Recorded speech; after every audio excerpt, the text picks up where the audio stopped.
السلام عليكم، اهلا وسهلا ومرحبا بكم.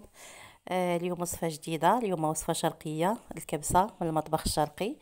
هي وصفه الصراحه لذيذه وزوينه.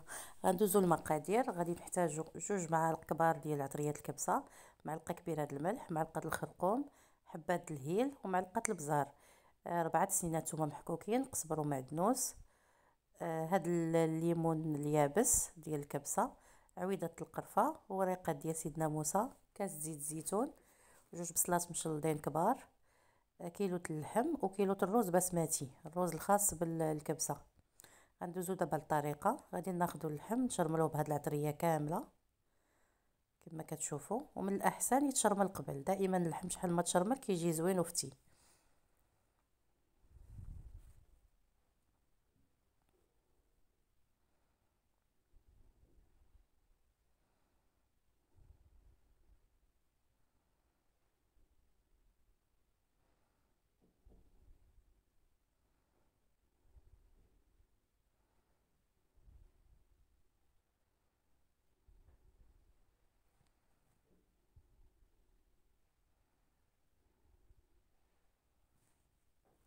بالنسبه للحم، الا كنتو غتشرملوه قبل، ماشي ديك الساعه غادي طيبوه بلا ما ديروا له الزيت. حتى كتبغيو طيبوه عاد ديروا له الزيت. انا هنا غادي نطيبو دابا، راه درت كلشي في خطره، حيت الا ما كانش الزيت كتدخل العطريه احسن. غير شي نص كاس الماء بركه.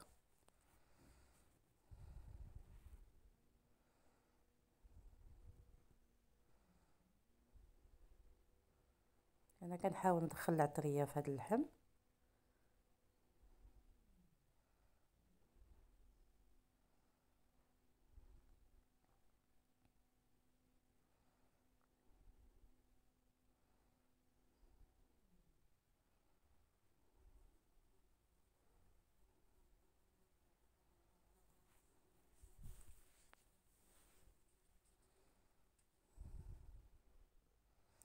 غناخذ الكوكوط، غندير فيها البصله، وغندير هذيك اللحيمه وغنشحرها شويه بالزيت حتى كطيح شويه. كنغطي اللحم بالماء وكنخليها طيب.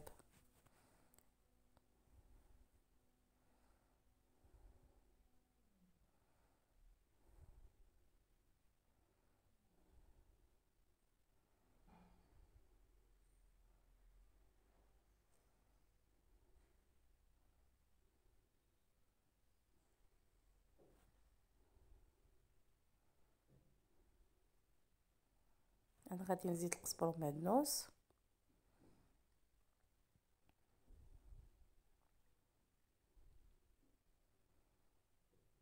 صافي، وغادي نديرها فوق البوطه طيب تقريبا واحد نص ساعه بين ما يطيب اللحم. ملي كتغطي غير هكا. نتوما شفتوا دابا منين طاب اللحم انا حيدته، غادي نحيدو على جنب. وغادي ندير هاد المريقه. غادي نعبر بحال عندي انا بولة الروز، غندير 2 ديال لي بول د الماء. كنعبرو دائما زلافه د الروز، 2 زلايف غنعبر وحده المرقه، وحده غادي نزيدها د الماء. انا كندير دابا الروز هكا.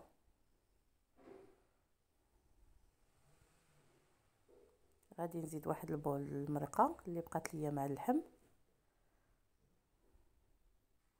وغادي نزيد قدها ديال الماء حيت خصني الدوبل.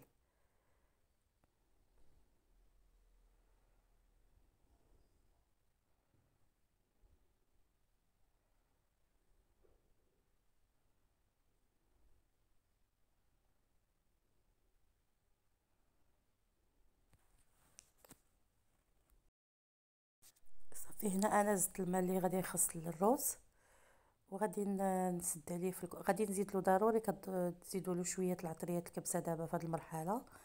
وعاد هذوك اللومي، هذاك الليمون الكبسه، والوريقات سيدنا موسى، القرنفل، هادشي كله كيتزاد دابا في هذه المرحله. وشي معلقه ديال 2 معالق اللي قلت ديال عطريه الكبسه، كنديروا معلقه في الاول ومعلقه فاش كنبغيو نديروا الرز، هي والحبات الهيل.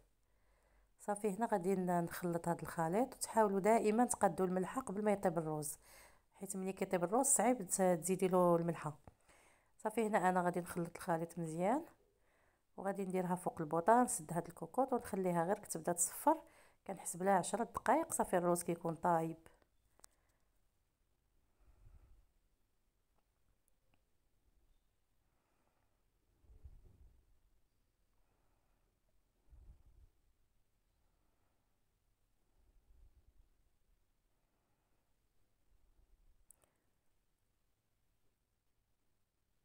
صافي هنا غادي نديرها طيب يطيب الرز 10 دقائق كما قلت لكم وكيكون واجد.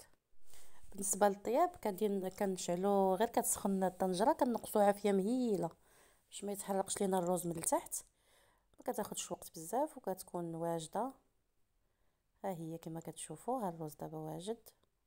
اللحم كنديروه شي شويه في الفران باش يسخن صافي، وكنحطوها بالطريقه اللي بغينا على حسب المناسبه، على حسب واش عندنا الوقت باش نقادو الزواق. هنايا غادي نحطها انا بطريقه سامبل، وغادي نعطيكم حتى طرق، غادي نحط لكم تصويره ديال طريقه اخرى الا كانت عندكم شي مناسبه ولا شي ضيافه ولا شي حاجه بغيتو تقادوها بطريقه زوينه. نتمنى تجربوها ان شاء الله. وصفه غزاله الصراحه، لذيذه بزاف وسهله وبصحه والراحه.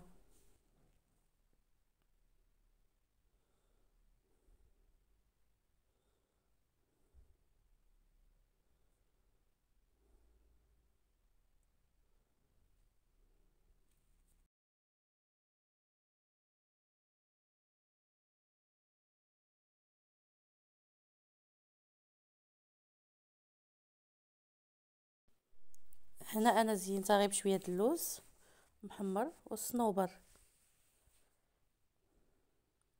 وغادي نحط لكم واحد لا فوتو ديال الطريقه ديال التزيين، الا بغيتو ديروها في مول ولا بغيتو تقادوها بطريقه اخرى.